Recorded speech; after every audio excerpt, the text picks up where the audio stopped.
Hello everybody, my name is Katie. I am the Introverted Reader, and like I promised you guys on Twitter, this is my July wrap up.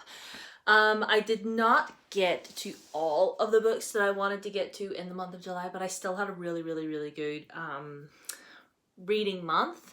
In total, I read 6 physical books and listened to 2 audiobooks. So yes, there's my wrap up there in my bullet journal. But we'll go through each of them one by one just now.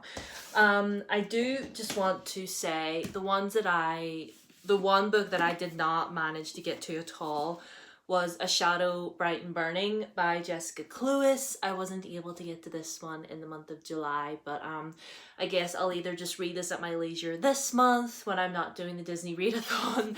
But maybe I'll see if it can fit maybe any of the prompts, because I do have the power to change my TBR as many times as I want for the Disney readathon, so I'll see if I can fit this in anywhere, but if not, I'll just read it at my leisure or leave it until September.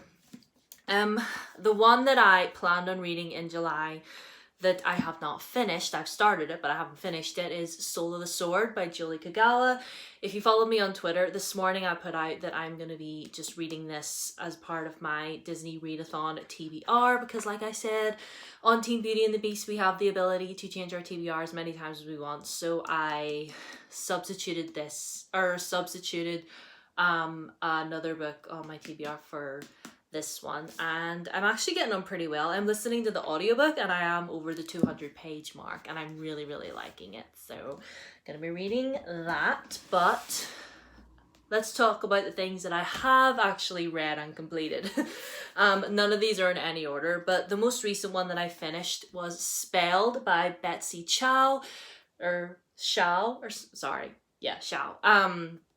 Basically, this is just a fun and fantastical, magical, fantasy young adult story about our main character called Dorothea, and she is the princess of Emerald City, and she is basically like just really tired of like all of her obligations that her parents and everybody has put on her, and she accidentally makes this wish against this cursed star, and basically just chaos ensues from there.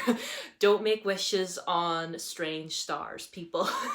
But yeah, do you know what? Sometimes you just need a fun and wacky fairy tale retelling that's just magical and crazy and wacky with just laughs and spells and stuff, and that is just what I needed, because I read a lot of quite dark and serious books this month, so it was nice to just read something that was just fun and wacky and cute. So this is the first in a series. I do have the second one, but again, I don't know when I'm gonna get to it, what with the Disney readathon and everything this month, but I did really enjoy this and I gave it 4 out of 5 stars. Next book that I finished in the month of July was Queen of the Conquered by Kaysen Callender. Now, a little bit of backstory. I started reading this physically, but it's really dense, and the writing is quite small, like the print is quite small inside the book, and it's really quite intense and violent.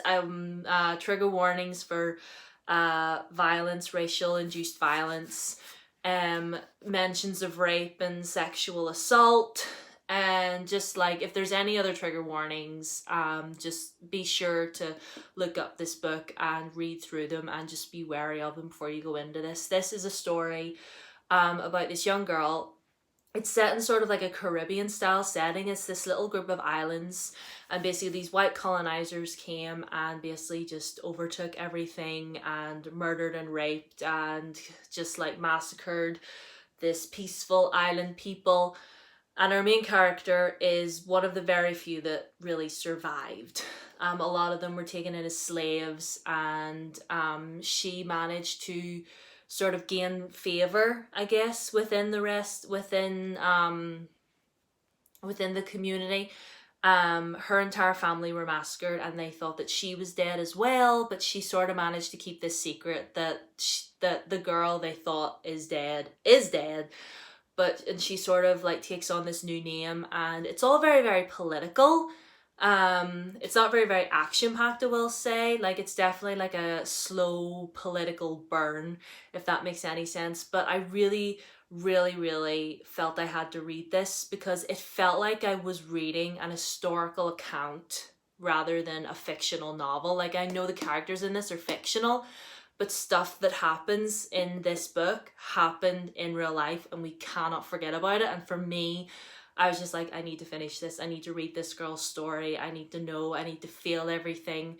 And she really just goes on this journey of wanting revenge. And in the end, it's just like, but really, do you really want revenge for your family? Or are you really just wanting to, are you just wanting to kill the enemy so that you can be the one that has all the power in the end, you know? So she's very, very troubled. But I find it really difficult to rate this book, but in the end I did give it 4 stars. But on reflection, I think I would probably give it maybe a 3.5. But I still quite enjoyed it, and I actually had to substitute Soul of the Sword for a while because I was listening to that on audio, and because this one was so thick, whenever I ended up listening to this one, Soul of the Sword got put on the back burner, so sorry about that. But yeah, I did finish it, so yeah, 3.5 stars. The next book that I read was Graceling by Kristen Cashore. This is the first in a young adult fantasy series where certain people are blessed with a grace, so like a particular ability. Whether it's cooking or working with animals or working with fabrics or whatever, our main character has the grace to kill. Like, she is one of those skilled killers that has ever walked the earth. And you know, there's all lots of different races of people, and she works for her uncle, who is the king of this large kingdom, but he is very, very cruel. And she comes to the realization that she doesn't want to like work for him anymore. She doesn't want to be his knife anymore, so she kind of goes off on her own, and it kind of goes from there. If I'm being completely honest, I'm kind of thinking I should have DNF'd this because I just wasn't really enjoying it. It was very, very slow. Like, I liked the characters okay, but plot-wise, it was just very, very slow for me personally. And I did feel really bad about that because this is like one of those OG young adult fantasies that everyone read back in the day and loved and adored. And sadly, it wasn't that for me personally. It kind of dragged me down a little bit, but I still enjoyed the characters, and I think I might carry on with the rest of the series. I'm not entirely sure. I did get this gorgeous edition out of Waterstones, and I don't know if any other of the books in the series exist in this particular format. I think they just did it exclusively for Waterstones. I'm not sure, but yeah, Graceling got 3 out of 5 stars from me. Another one that I wasn't all that blown away by was The Winner's Curse by Marie Rutkowski. Again, this is one of those OG young adult novels that came out in like 2014, I think it came out, and everybody read and loved. And I know, had I read this back in 2014, I would have loved it. Like, I would be sitting here if this were 2014, I would be sitting here raving about this book right now, like for real, for real. But honestly, it was so full of tropes, it wasn't even funny. Like, our main character may as well have walked around with "I'm not like other girls" tattooed on her forehead. And the main male protagonist, like the love interest, was so, oh my god. Like, he was just so broody all the time, and like, I have a troubled backstory. You need to stay away from me. I'm just gonna stand in the corner and glower and be quiet. And I'm like, oh my lord, I can't be dealing with this. No, we dealt with this in 2014. We don't need this now. But yeah, I mean, okay, so our main character is a daughter of a general, and her only options in life are either to get married or join the military. She doesn't want to do either. She wants to form her own path. And she ends up buying this slave, the male protagonist. He is a slave, and she ends up buying him, and they end up forming a relationship. And yeah, just your typical, stereotypical young adult historical fiction dystopian story. She's actually the daughter of a man who helped to pillage and colonize an entire other nation, and basically uses the inhabitants that were there first as slaves. So there was that, and she was quite ignorant a lot of the time, and just in this day and age, reading a book like that about some privileged little white girl, I was just like, I'm done. I can't take this anymore. But plot wise, not much happened. It was very, very predictable, but in the end I ended up giving it 3 out of 5 stars. Sorry about it. Actually, no, not that sorry. The next book that I read was Hollow Pike by Juno Dawson. This is a sort of young adult mystery thriller. I believe this was her debut novel, if I'm not mistaken. There are still editions of this out there that have her dead name still on it, so be wary of that, my dudes. But anyway, it's a story about this young girl who moves to this small little town in Yorkshire, and there's a murder, and things just happen from there, and there may or may not be witches. I really, really enjoyed it. It was really atmospheric, and I really felt the mystery throughout the whole thing. There's definitely a supernatural element in here as well, which I did really enjoy. But yeah, I really, really liked it, and I gave it 4 out of 5 stars. The next book that I read in the month of July was our Introverted Reader Book Club pick of the month for July, and that was Felix Ever After by Graceling Calendar. I'm not going to say that much about this. I have a full review of it on my channel, but it's basically about this transgender black queer boy called Felix, and he basically gets a lot of transphobic bullies attacking him in school and stuff. And it's really just sort of about him navigating that in his life, and just really trying to work out who he is and who he really is as a person. And I really, really loved it. Again, I have a full review of this on my channel if you want to go and watch it, but Felix got a full 5 out of 5 stars. He was beautiful.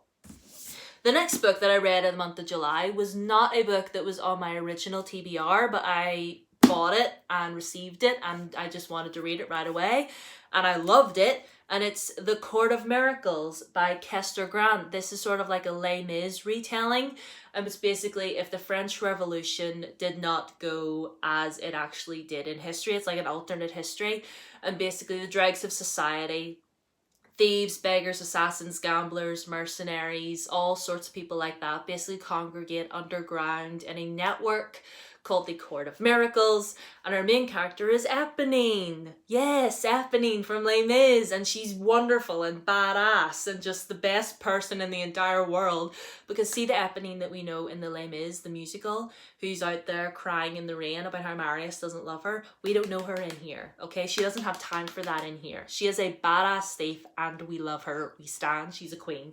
Anyway, you need to read this, okay? All of you need to read this. And one of my favorite books of this entire year thus far, Court of Miracles, 4 out of 5 stars. Well, actually maybe a 4.5, but anyway. And the very last book that I want to talk about today is Escaping from Houdini. That is the 3rd book in the Stalking Jack the Ripper series. This one might very well be my favourite throughout the series thus far. Like, I really liked Haunting Prince Dracula, because I'm really fascinated by Dracula and the legend behind that. But this was mwah! This was just chef's kiss. Wonderful. Like, okay, so it's basically the entire story is set on a cruise liner called the RMS Etruria, and weird stuff starts happening. And there's like a circus troupe, like Houdini's there, like the Houdini, he's here, and he's like part of a traveling carnival, and they're like doing these insane tricks, and people are dying, and tarot cards are involved, and playing cards, and it's so mysterious, and just, oh my goodness. Listen, if you haven't read this series, you need to. You need to know about Audrey Rose and Thomas Creswell. You just need to. Another favourite of the year, honestly. This very nearly got a 5-star, but it's 4.5, mostly because Audrey Rose got on my nerves. But anyway, those are all the books that I read in the month of July. I'm really happy with myself, the reading month that I had, because again, like being back at work and stuff, and I was really, really stressed out, and most times I didn't feel like reading, but we ended up reading anyway, and we got through it. But anyway, that is my wrap up. I hope you enjoyed this video. I hope you're having a great day. Don't be messy, don't be racist. Twitter, Instagram, down below as always, and Black Lives Matter, people. Bye.